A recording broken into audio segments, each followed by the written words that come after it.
उनके बचपन के बारे में बहुत कुछ कहा गया है। उनके बारे में अनगिनत गीत लिखे गए हैं। ये कहानियां 3,500 सालों से इस तरह चली आ रही हैं जैसे कि कल की बात हो। शायद ज्यादातर परिवारों में उनके खुद के बच्चों या नाती पोतों के बचपन की तुलना में कृष्ण के बचपन की बात ज्यादा की जाती है, आज भी। तो उनका बचपन बहुत प्रसिद्ध है क्योंकि वो लोगों को मतवाला बना देते थे अपनी सुंदरता से, मुस्कुराहट से, बांसुरी की आवाज से और अपने नृत्य से। तो कृष्ण बहुत खुशी और गर्व के साथ कहते हैं, मैंने मक्खन चुराया। अगर मैं मक्खन न चुराऊं तो गांव में कोई उत्साह, कोई जोश नहीं होगा। तो वो अपने दोस्तों के साथ दूसरे लोगों के घर में घुसते। छत के खपरेल हटाकर वो अंदर घुसते। मक्खन को ऊंचाई पर लटकाकर रखा जाता था ताकि बच्चे वहां तक न पहुंच सकें। तो वो एक दूसरे के कंधे पर चढ़कर वहां तक पहुंचते, या अगर वो कुछ ज्यादा ही ऊंचा होता तो वो पत्थर लेकर उसे निशाना बनाते। मटकी में छेद हो जाने पर दही और मक्खन बाहर गिरने लगता और वो लोग मुंह खोलकर उसे पी लेते। या कई बार मटकी फूट जाती और सारी चीजें नीचे बिखर जाती तो वो फर्श से उठाकर उसे खा जाते। वो अपने दोस्तों के साथ भी उसे बांटते और फिर भी काफी कुछ बच जाता, क्योंकि कुछ बहादुर लड़के ही ऐसा करते।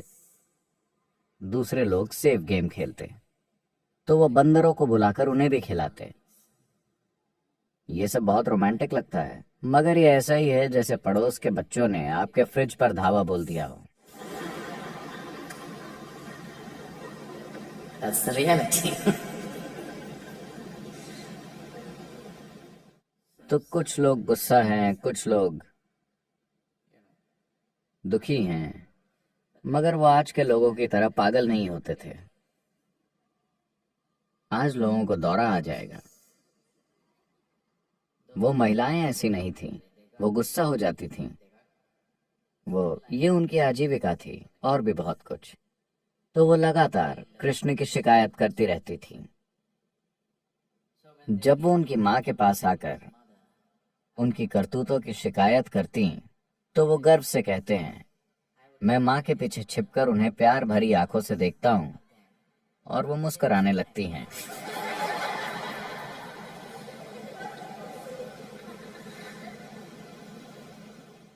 गुस्सा होने पर भी ये गोपियां इतनी अच्छी होती थीं कि आपको सिर्फ उन्हें प्यार से देखना होता था और वो शांत हो जाती थीं।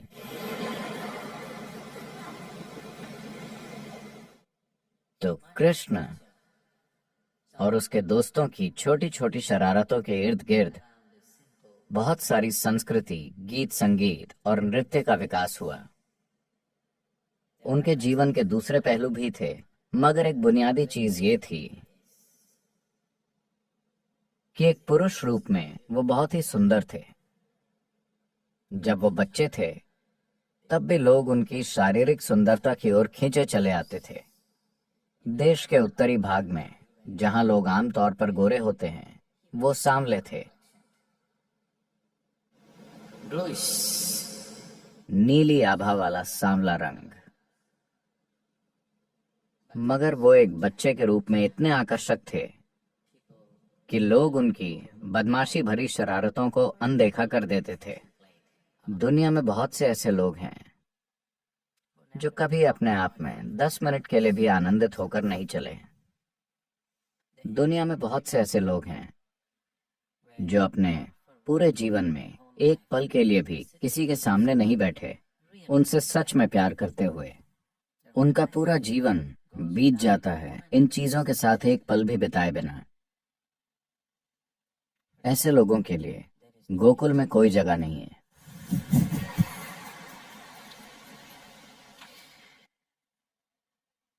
गोकुल ऐसी जगह है जहां लोग अपना काम करते हुए भी खुशी से उछलते कूदते रहते हैं। वो गाते थे, नाचते थे, प्यार करते थे। 24 घंटे आनंदित रहना, प्यार से भरा रहना एक इंसान की पहुंच के बाहर नहीं है। देश के सांस्कृतिक मूल्यों में कृष्ण की इतनी अहमियत इसलिए है क्योंकि इस व्यक्ति ने अपना पूरा जीवन एक खेल की तरह जिया, चाहे कुछ भी हो रहा हो। उनका जीवन कई तरह के हालातों से होकर गुजरा। उन्होंने बचपन से ही बहुत कठोर स्थितियां देखी। जिस दिन वो पैदा हुए उसी दिन से लोग उन्हें मारने की कोशिश में थे। बचपन में बहुत से लोग उन्हें मारने के लिए भेजे गए, कई वजहों से, और कई बार उनकी अलौकिक शक्तियों से इन चीजों को रोका गया। मगर सबसे महत्वपूर्ण ये है कि वो नाचते गाते, खुशी खुशी, आनंद पूर्वक, प्रेम पूर्वक इन चीजों से गुजरे। चाहे वो युद्ध में हो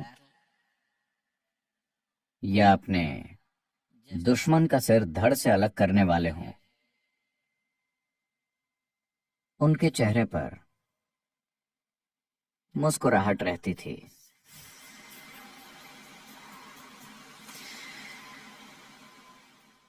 चाहे वो एक प्यार भरे या खुशनुमा माहौल में हो या भयानक स्थितियों में, जरूरत पड़ने पर वो कठोर हो जाते थे। मगर उस जरूरत के खत्म होते ही वो हर तरह की मुश्किल स्थितियों में भी मुस्कुराते हुए उससे गुजरते थे। Unfortunately, people would like to see this as a divine quality. दुर्भाग्य से लोग इसे किसी दिव्य गुण की तरह समझते हैं। मुस्कुराना एक मानवीय गुण है, ये कोई दिव्य गुण नहीं है। जिन इंसानों ने इसे खो दिया है उन्होंने अपनी खुशी को स्वर्ग भेज दिया है। उन्होंने अपनी खुशी को स्वर्ग भेज दिया है। सिर्फ वहीं वो संभव है। तो एक बच्चे के रूप में उन्होंने अपने बहुत से गुण दिखाए। जब वो सिर्फ 3 महीने के नवजात शिशु थे, पूर्णिमा का उत्सव आया। इन कृषि संस्कृतियों में पूर्णिमा हमेशा से एक उत्सव की तरह मनाया जाता था।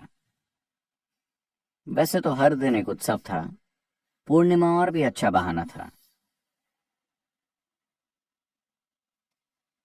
तो पूर्णिमा के उत्सव के लिए दोपहर में ही लोग नदी के किनारे चले जाते थे। सारे परिवार इकट्ठा होते थे और खाना पकाते थे। शाम को खाने के बाद नाचना गाना वगैरह होता था। सभी स्त्रियां खाना पकाने में व्यस्त होती थीं, तो बच्चों को इधर उधर किसी के साथ छोड़ दिया जाता था। ये 3 महीने का शिशु था। धूप होने के कारण माँ यशोदा ने कृष्ण को एक खड़ी बैलगाड़ी के नीचे सुला दिया ताकि उन्हें छाया मिले। कुछ देर वो सोते रहे, फिर जाग गए। अब तक वो अपने पैरों पर खड़े होने और नाचने के लायक नहीं हुए थे, मगर वो भी वहीं होना चाहते थे। उन्होंने देखा कि कोई ध्यान नहीं दे रहा है। उन्होंने गाड़ी के पहिए पर लात मारी और पूरी गाड़ी गिरकर टूट गई। ये उनकी अलौकिक शक्तियों का पहला प्रदर्शन था जो वो जरूरत पड़ने पर दिखाते थे, वरना वो एक आम इंसान की तरह जीवन जीते थे और इंसानी संघर्षों और तकलीफों से गुजरते थे। मगर कभी कभी वो कुछ खास गुण दिखाते थे जो इंसानी क्षमताओं से परे थे। तो गाड़ी के टूटने पर हर कोई हक्का बक्का रह गया। उन्हें लगा कि बच्चा उसके नीचे कुचल गया होगा, मगर बच्चे को कुछ नहीं हुआ था। कुछ लड़कों ने वो दृश्य देखा था। उन्होंने बताया उसने गाड़ी पर लात मारी इसीलिए वो टूट गई। किसी को विश्वास नहीं हुआ। क्या बकवास है, 3 महीने का बच्चा क्या गाड़ी को लात मार सकता है? तो सभी बड़ों ने कहा कि ये बच्चे लंबी चौड़ी कल्पनाएं कर रहे हैं। जब वो थोड़े से बड़े 5-6 साल के हुए तो वो अधिक ऑर्गेनाइज्ड हो गए। जब उनकी कोशिशें अधिक सुनियोजित होने लगीं तो जिन लोगों का मक्खन चोरी हो रहा था वो और परेशान होने लगे। तो उनकी माँ के पास और ज्यादा शिकायतें पहुंचने लगीं। लगातार लोग आकर शिकायत करते थे कि अपने लड़के को घर पर रखिए, हमारा फ्रिज।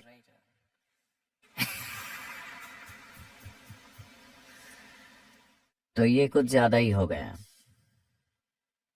तो माँ यशोदा ने उन्हें डांटा। उन्हें माँ से निपटना आता था। वो जानते थे कि उनके डांटते ही तुरंत कैसे रोना है। उन्होंने फर्श पर पेट के बल लेटकर रोना बिलखना शुरू कर दिया और इंतजार करने लगे कि वो कब आकर चुप कराती हैं। वो ये भी कहते हैं कि मैं गुस्सा हुआ था, मगर बाकी लोगों की तरह नहीं। दूसरे लोगों को जब गुस्सा आता है, जैसे जब दाऊ को गुस्सा आता है, तो वो चिल्लाते हैं, अपने पैर पटकते हैं, आगे पीछे चलते हैं। मैं देख सकता हूँ कि वो अपनी कितनी ऊर्जा बर्बाद कर रहे हैं। मैं उस तरह गुस्सा नहीं हुआ। मैं बस उतना ही गुस्सा हुआ जितना जरूरी था।